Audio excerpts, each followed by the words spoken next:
చాలా రోజుల తర్వాత ఒక మంచి విషయంతో మీ ముందుకొచ్చాను.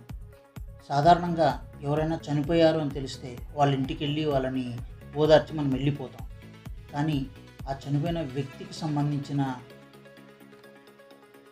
వాళ్ళ ఇంటి దగ్గర విషయాలు ఎలా జరుగుతుంటాయో మనం ఎప్పుడూ ఆలోచించాం. అది చెప్తామని మీ దగ్గరకు వచ్చాను. మరణానంతరం మన అంత్యక్రియలు జరిగిన తర్వాత ఏం జరుగుతుందో ఎప్పుడైనా ఆలోచించారా? కొన్ని గంటల్లో రోదన ధ్వనులన్నీ పూర్తిగా సద్దుమణుగుతాయి. కుటుంబ సభ్యులేమో బంధుమిత్రుల కోసం హోటల్ నుంచి భోజనం తెప్పించడంలో నిమగ్నమవుతారు. మనవలు మనవరాళ్ళు ఆటపాటల్లో మునిగిపోతారు. ఓ యువతి యువకుల జంట రొమాంటిక్గా ముసిముసి నవ్వులు నవ్వుకుంటూ పరస్పరం ఫోన్ నెంబర్లు ఎక్స్చేంజ్ చేసుకుంటారు. మరికొందరేమో దగ్గరలో ఉన్న టీ షాప్లో బాతాకానికి బయలుదేరతారు. అప్పటి వరకు ఆప్యాయత ఒలకబోసిన మీ పక్కింటి ఆయన శ్రాద్ధకర్మల సందర్భంగా వదిలిన పిండోదకం విస్తరాకులు తన ఇంటి ముంగిట పడ్డాయని చిరుబుర్రులాడతాడు.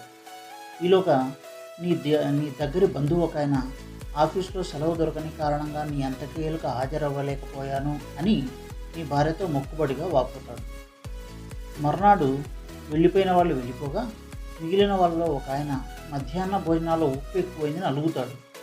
ఇంకొక ఆయన దానికి వంత పాడతాడు. నువ్వు జీవితాంతం ఒళ్ళు హూనం చేసుకొని కడుపు కట్టుకొని కూడబెట్టిన కోట్లు విలువ చేసే ఆస్తుల్ని పంచుకునే విషయంలో నీ పుత్రరత్నాలు పేచీ పడతారు. నీ అంత్యక్రియలకి ఎవరెంత ఖర్చు పెట్టారో అనా పైసలతో సహా లెక్కలేసి వాటాలు తేల్చేసుకుంటారు. అప్పటికింకా నువ్వు పోయి నిండా 4 రోజులు కూడా ఎండదు సుమా. మెల్లగా బంధుమిత్రులందరూ ఒక్కొక్కరుగా జారుకుంటారు. విదేశాల నుండి వచ్చిన బంధువులైతే 11వ రోజు తర్వాత వెళ్ళబోయే విహారయాత్రకి ఇప్పటి నుంచే రహస్యంగా ప్రణాళిక సిద్ధం చేసుకుంటారు. నువ్వు పోయిన విషయం తెలియక నీ ఫోన్ నెంబర్కి వచ్చే ఫోన్లని నీ కొడుకో కూతురో విసుగ్గా ఆన్సర్ చేస్తుంటారు. కుదిరితే నీ ఆస్తిపాస్తులు రావాల్సిన బాకీల గురించి తెలివిగా కూపీ లాగుతారు. అంతలో తమ ఎమర్జెన్సీ లీవ్ అయిపోవడంతో కొడుకులు కూతుళ్ళు నీ భార్యని ఒంటరిగా వదిలేసి వెళ్ళిపోతారు. నెల తిరక్కముందే మీ అర్ధాంగి టీవీలో వస్తున్న కామెంట్ స్టోరీ చూస్తూ పగలబడి నవ్వుతూ ఉంటుంది. అంతకుముందే అన్నదమ్ములు అక్కా చెల్లెలు యథాతథంగా సినిమాలు షికార్లు చుట్టబెట్టేస్తుంటారు.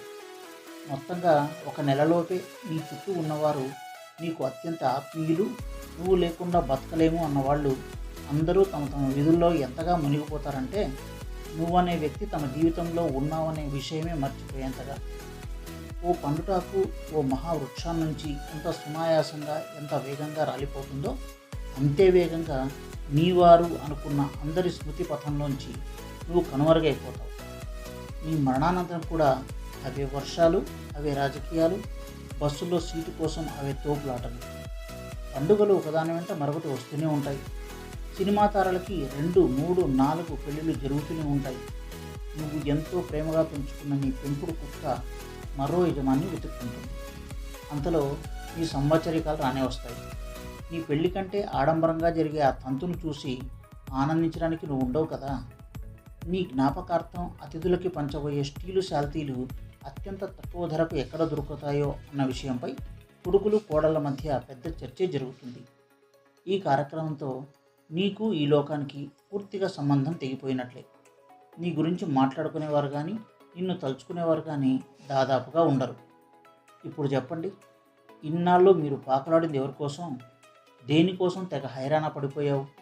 నువ్వు కట్టించిన భవనంలో నివసించేవారు సైతం నీ ఉనికిని మర్చిపోయారంటే నీ తపనకు తాపత్రయానికి ఏమన్నా అర్థం ఉందా?